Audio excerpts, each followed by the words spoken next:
Let's talk about Apple's AR headset, BlackMagic, a pretty cool Twitter extension, and why you should always be testing your content. This is Video Signals.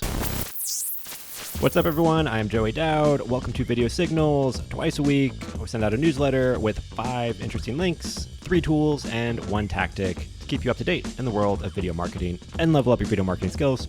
All right, so let's jump into it with our 5 links.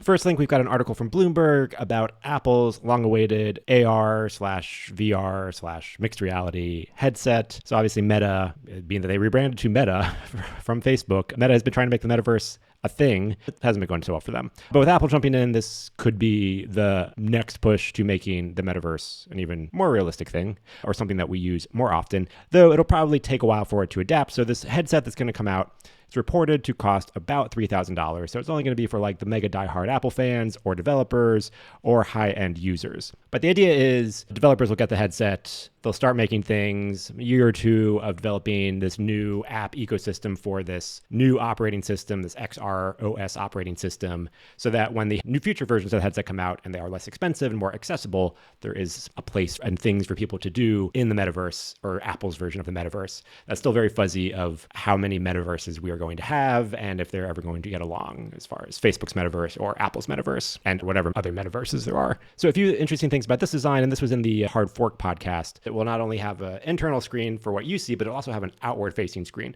So the idea here is, I believe it will have cameras that will show your eyes, because it is a virtual reality or augmented reality. If you're in augmented reality mode where you see the real world around you, it would show other people your eyes, so you could wear the glasses but still have face-to-face interactions with other people, and they can see your eyes, or at least see some sort of indicator that you are in augmented reality, versus virtual reality where that screen would turn off and people would understand that you are in a virtual world and you cannot see them. That's what's reported. This all could totally change when the device is actually launched.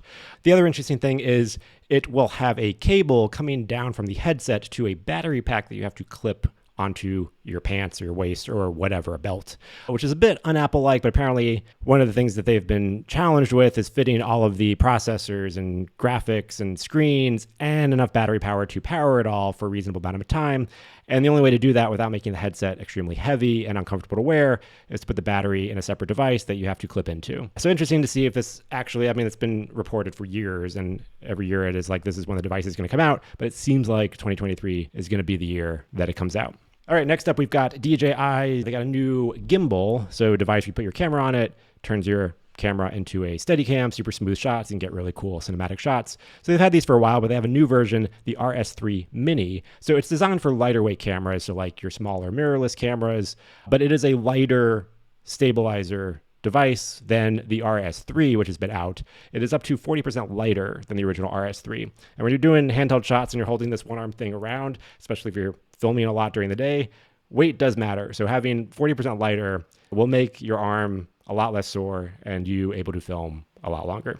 I didn't use this specific device, but I used one of the older DJI gimbals on the Mucho More shoot, especially during the final scene where Walter is getting his grand presentation, and I tracked him with a dolly or gimbal just like this for a long time. It was a two-handed rig because it was so heavy, so this is a lot more friendlier and easier to use one-handed. All right, so next thing, we've got some stats about advertising rates. TikTok has undercut its rivals. Cost per 1,000 impressions is 50% less on TikTok than it is on Instagram, and 62% less on TikTok than it is on Snapchat. But not only that, TikTok has an engagement rate of up to 6%, whereas it is 0.6% on Instagram. So if you got some ad dollars to spend, or you're looking for a platform for spending and getting the best bang for your buck, it seems like TikTok is by far the best choice. All right, fourth link, we've got another update from Apple. So they launched Apple Business Connect. And so this is basically kind of like Google has Google My Business, or renamed to Google Business. This is a way where you can go claim your Apple Maps location if you have a physical brick and mortar store and update the info, add photos, add more info about your business. So I'm kind of surprised I haven't had this before, but apparently they didn't, and now you can. So if you've got a physical brick and mortar space, you should go over there and be able to claim your location and update it. It just says you can add photos or update photos. So it would be nice to see if they have some video support soon where you can add videos to your business location. But as of right now, I don't think that's a possibility. And then last link, if you do any creator or UGC, user-generated content campaigns on TikTok, TikTok's launching a talent manager portal where you can manage and establish relationships between brands and creators. So this is on top of their creator marketplace, which has existed, and you can kind of do this, but now you can manage everything on the campaign from start to finish. So you can manage feedback, deal flow, contracts, reviewing metrics. So they're really doubling down, building out this portal and a whole network to make it easier for brands going on top of that. Hey, it's pretty cheap to like advertise on TikTok. It's pretty effective to advertise on TikTok. Now they're even making it easier where you can find cool people on TikTok to help make videos for your brand and promote it all within the same platform. Not a lot of video tech stuff this week that I saw. All right, 3 tools. First tool, BlackMagic. So this is a really cool Chrome extension that will add a new sidebar to your Twitter feed, and it'll give you a whole bunch of other metrics and tools to make your Twitter experience a little bit more useful. Definitely good if you're on Twitter with the goal of being like a creator or someone who is like putting out content and you're interested in seeing how your stuff performs or like when the best time is to post. So it'll give you metrics. You'll be able to like load up someone's profile, look at their best tweets, look at what works on them, save their tweets in different folders. You could also use it as a scheduling platform so you can write out tweets and schedule them. And it does have a cool integration with Hypefury where you can pull tweets that you already have scheduled in Hypefury into BlackMagic. So it's a cool sidebar, adds a lot of extra features to Twitter, makes it a lot more useful. Second tool, we've got Pro Backup. So when it comes to backing up your data, you probably think about backing up your hard drive a lot, but what about all of the SaaS tools that you use, especially project management apps like ClickUp, Asana, Todoist, Basecamp?